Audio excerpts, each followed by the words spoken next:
Hi guys, now many of you know that I love the DJI RS4 Mini because it is a nice compact gimbal that can still support weights up to 4.4 pounds in case you do have a bit of a bigger setup. It has that cool AI tracking device and it will not break the bank. Well, let me introduce you to the Scorp Mini 3 Pro. This thing can also support 4.4 pounds if you have a bigger setup. It also has an AI tracking device. It is even more compact than the DJI and it is considerably cheaper. Don't forget, it also comes in black, which I certainly like. Let's talk about it.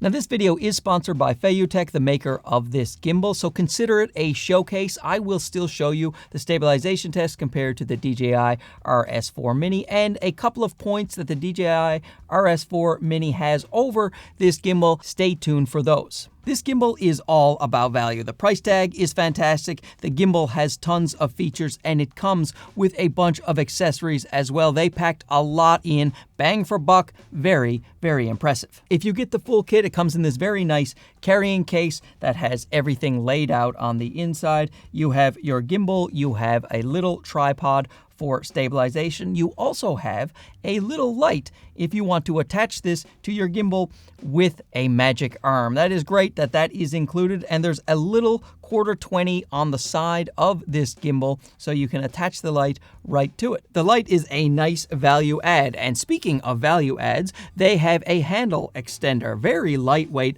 but sturdy, so if you want to get those crane type shots with the gimbal high over your head or an area you can't reach, here you go. You have a nice little extender included as well in the full kit. I have never seen that included in any kind of gimbal accessory package. It has little mesh compartments for other accessories and the cables, so you have a cable for charging and you also have cables that can connect your cameras directly to the gimbal in case you want to control your cameras. Different cameras will have different functionality with the gimbal itself, so they do have a list on their website of which cameras jive with the gimbal and what they can do. You can also connect certain cameras via Bluetooth, so you don't need any cords at all, and you can still control certain functions like aperture, shutter speed, ISO with the gimbal through the Bluetooth depending on your camera. In the kit you will also find an action cam accessory mount as well as a phone mount. So they call this a 4-in-1 gimbal because it can take bigger mirrorless cameras, it can take small point and shoots,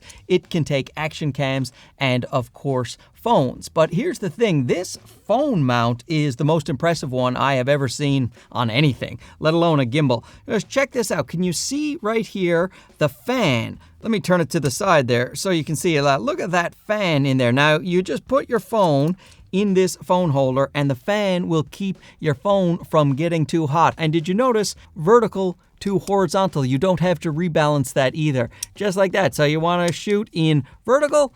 There you go. You want to shoot horizontal? There you go. Very cool. Once again, haven't seen that before on a gimbal. Now, as you can see, the gimbal is very small and compact, but is also really sturdy. It feels very premium, very well built, and ergonomically, I love this gimbal because you have 2 points of contact here. My wrists don't get tired. I can carry this around for a long period of time with its scorpion type fashion. But here's the thing, you want this even smaller, you can actually just remove this handle right here, and then you can use this as a remote joystick for your gimbal. Like let's say you mounted that out on a car or something like that. There you go. You got a joystick in your hand. And now look at how small this thing is. Cray cray. And something I've always loved about feiyutech gimbals is this scroll wheel. Like right now, it is the tilt mechanism. You press this button once, and now it will be for panning. Press it again, and you have the roll access. I love having that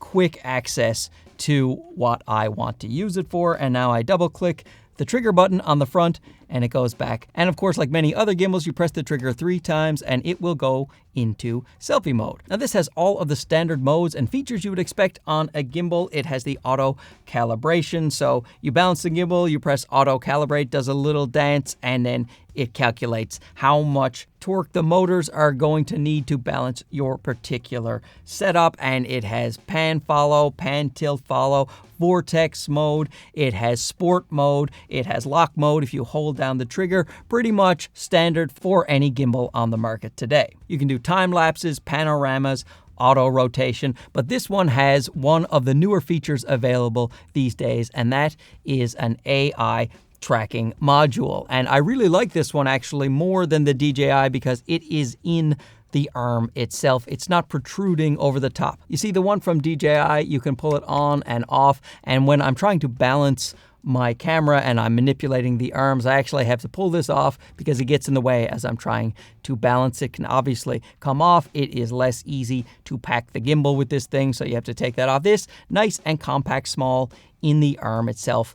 It'd be better if DJI had it that way. Now, this AI module is triggered by using hand gestures, so you do the OK sign to start and stop. And it looks like a cameraman is following you around wherever you go, and it does a really good job of keeping me in frame. Even when I turn around and I am not looking at the camera, it is still tracking me. Now, I have seen other reviews where the tracker was losing people when they turned around, so perhaps there have been some firmware updates since those reviews. And also, if you want to reframe your shot, you just put up the little framing indicator with your index fingers and thumbs, and then change your position, use your fingers and thumbs again, and then it will stay where you left it. Now, you can turn off all of these hand gestures if you want, in case you're worried about them being triggered at an inopportune time. Now, when it comes to stabilization, because that's the most important part of any gimbal, let's compare it to the DJI RS4 Mini. And what I did was I just got cameras that were similar weights with lenses that were similar weights, a ZV E10 Mark II and a Yongnuo 16 to go along with a A6700 and a Sony 15. I just had the two gimbals in my hands going down the street, and I really couldn't see any difference between the two that you couldn't chalk up to human error. Holding two gimbals like this, number one, makes you look like a crazy person on the street, but it's also not going to be scientifically perfectly accurate as to which gimbal is more stable. But I checked it a nice few times, and I really couldn't discern any major difference between the two. They seem about as stable. I didn't use any stabilization in the cameras at all, so what you are seeing is the actual gimbals themselves. Now, these are small, lightweight gimbals, so getting little shakes is something that you may expect from time to time with these lightweight gimbals. So if your camera does have an IBIS system, sometimes it is better to just put that on there and get that extra bit of smoothness in your footage. Now, of course, the Scorp Mini 3 Pro does not have a feature that a lot of people do like on the DJI, and that is when you turn this off, it goes into that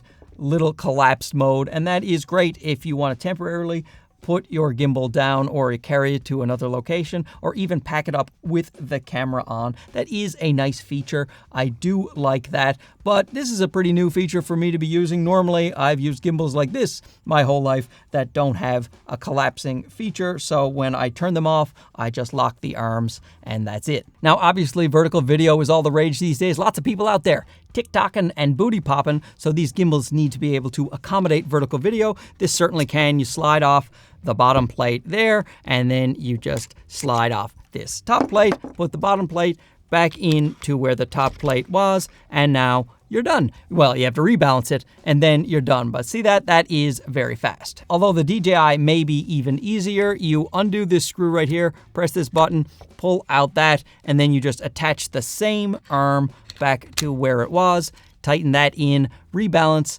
and then you're good to go. So it's only one step with the DJI, two steps with the Mini 3. The battery on this thing lasts an impressive 14 hours and can be charged in 2.5 hours fully. In terms of weight, it's actually a bit of a wash. Even though the DJI is much bigger looking, it's made of lightweight materials, so it's not as solid as this guy. This has some real heft to it, and they weigh about the same because of that if you factor in the briefcase handle for the DJI, because this guy has an attached briefcase handle. You take that off, now they're about the same without the handles, which is to say about 1,000 grams or 2.2 pounds. With balancing, both gimbals are really easy to balance. The DJI comes with Teflon coated arms, but I honestly didn't feel that much of a difference at all when I was balancing the feiyutech gimbal. But I do like this right here. Can you see that little roll wheel? I like that when you're trying to make minute adjustments for DJI, you can just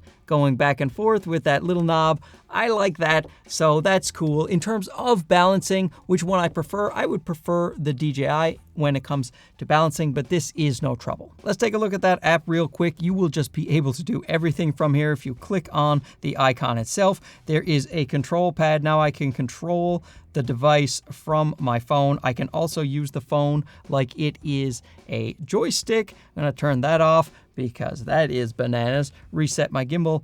Over here, you can just manipulate all of the settings, all of the speed, the joystick settings with the speed, the different types of modes with FPV, pan, follow, pan, tilt, follow. There is the camera balance. You want to check that, the motor power, whatever you want. You can also update from the app. A very good app. Very intuitive. There's my follow speed, slow, medium, fast, or I can do a custom one. I can have custom buttons if I want on the gimbal. If I want to set up those time lapses or those panoramas, I just go in to the scenario button. So a very good app. The DJI app is also excellent. You can do everything from DJI's app, but it's nice to see feiyutech having such a good, fleshed out, well responsive app. But these guys, they have been around for quite a while. feiyutech are not new to gimbals. They've been making great gimbals for some years now. Let's talk about price and value, and that is where the Scorp Mini 3 Pro really pulls away from the DJI. This thing, everything included that you saw, the handle grip extension, the little light, the magic arm, the case, the gimbal itself, the AI tracking device that's built right in there, that's $299, and they're offering a 10% discount code. So what is that? $269 for all of that? That is a really great value. Now, if you get the DJI RS4 Mini combo, it doesn't come with a whole lot, but it does come with a couple of very useful accessories like this briefcase handle and, of course, the AI tracking module. So if you get the stripped down version, you won't get the AI module or the briefcase handle, and I think those two things are indispensable for me. You don't get a fancy carrying case, you don't get lights, you don't get all of those other things, but you do get an excellent gimbal from DJI, which a lot of people swear by. So let me know down in the comments, which of these two gimbals would you choose and why? If neither of these gimbals, write down the gimbal that you are looking at. We can have a nice little discussion about it. Thanks for watching this. We'll talk to you again soon. Okay, bye-bye.